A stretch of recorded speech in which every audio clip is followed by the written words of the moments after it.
bizarre parce que justement, il y avait souvent cette question qui revenait. Mais qu'est-ce que la Réunion? Pourquoi mes parents sont ici?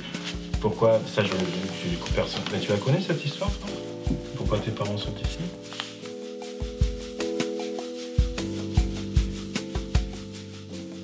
À présent, l'histoire m'a été racontée. Je suis allé à la rencontre de plusieurs de ces migrants qui ont franchi l'océan sous l'impulsion de l'État français.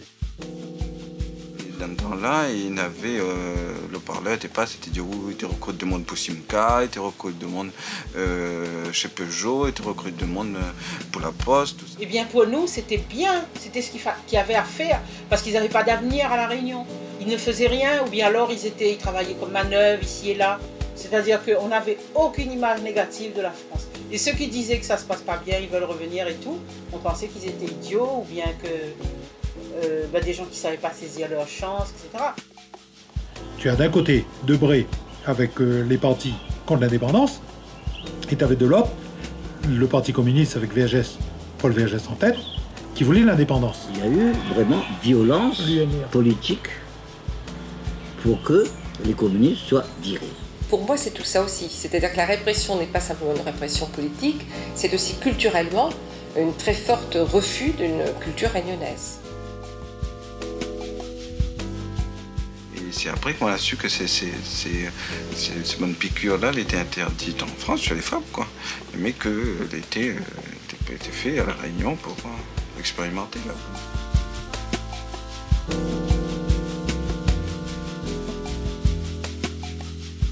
Arrêté du 26 avril 1963, portant approbation de la constitution d'une société d'État dite Bureau pour le développement des migrations intéressant les départements d'outre-mer. Une fois qu'on était en France, moi je connais personne qui a été prise en main par un système piloté par Debré. C'est quand on arrivait en France, c'était terminé. Il fallait se débrouiller, quoi. Ils croupissaient dans les foyers, attendant un emploi, un logement. Beaucoup cherchaient à revenir.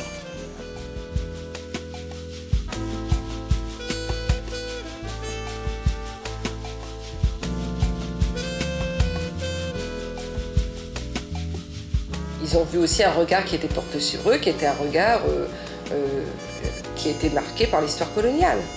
Donc ils ont tout d'un coup, ils ont pu se découvrir à la fois réunionnais, et puis tout d'un coup on les assimilait à des Algériens, ou à des Africains, ou à d'autres.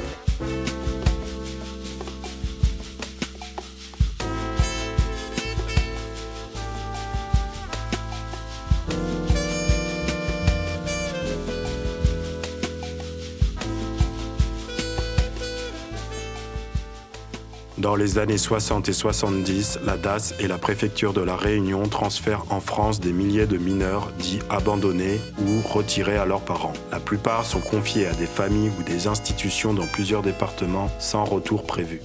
On me dit, le temps de faire tes études et puis après tu reviens.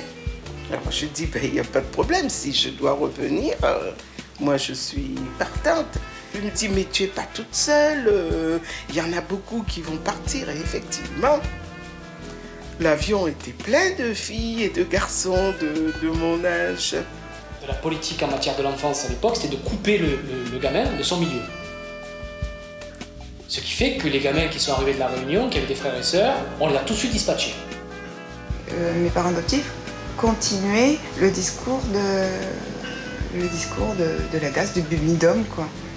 Venez en métropole, on va éclaircir votre avenir. Beaucoup m'ont dit qu'il faut laisser le passé où il est et qu'il faut tourner la page. Mais pour tourner la page, faudrait-il qu'elle soit écrite ?